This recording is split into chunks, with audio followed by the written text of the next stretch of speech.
Thank you, Mr. Chairman, and I want to follow up my good friend Senator King. We have a great VA workforce in Alaska, but they have asked the identical questions on this timeline in which they get to, that you guys get to announce vacancies, and then the timeline in which it takes to fill them. And this was just a very specific question, it's the identical question really, that a lot of the VA in Alaska, you guys have done a great job over the last 4 or 5 years to really surge big hiring in my state, and then it's kind of diminished. And one of the big challenges when I talk to the VA employees in Alaska is exactly what Senator King mentioned. So is there a way for you guys to look at this and maybe come back to the committee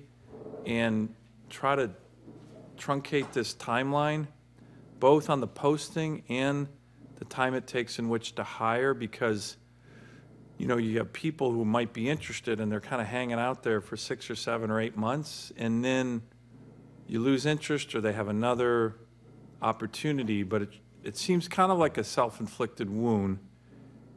And this is directly what I'm hearing from the VA employees in Alaska. So could you guys come back to the committee and maybe say, hey, all right, we thought about it. You got 2 different senators raising it. Here's what we can maybe do to kind of shorten this timeline to bring on more workers. What do you think?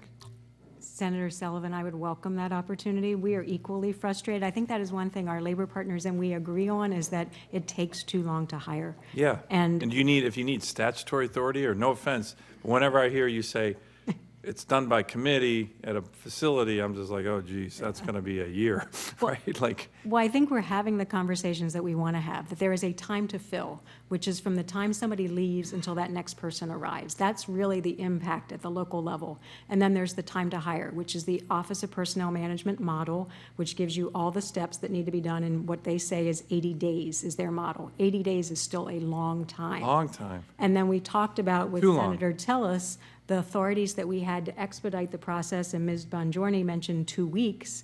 I mean, that's what we really strive for. So Yeah. when we look at all of this collectively, how we can work together to achieve that outcome is really what we want to do. Well, why don't you guys try to come back to this committee and give us your plans and thoughts and ideas on it?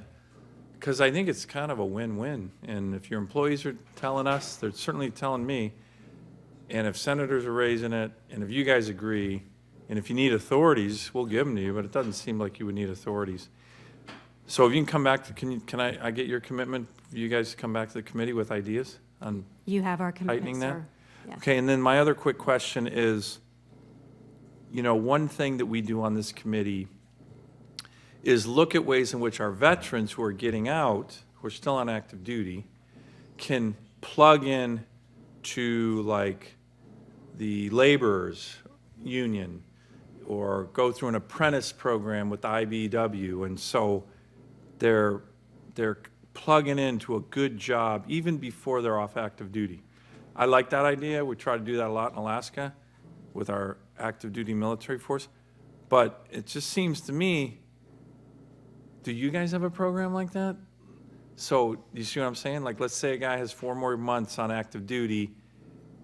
I know the state of Alaska actually has a program where you could bring in a currently serving military member, say, hey, here's some training, here's what we'd like, if you guys are interested, and we'll hire you the minute you walk out the gates of Elmendorf Air Force Base.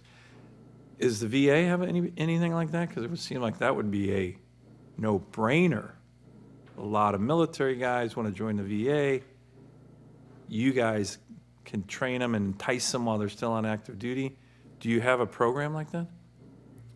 So, Senator Sullivan, we do partner with the Department of Defense on their SkillBridge program. Yeah, the SkillBridge, And- that's exactly what it is. And we have worked with them. One example is with our police officers. Police officers are a shortage occupation.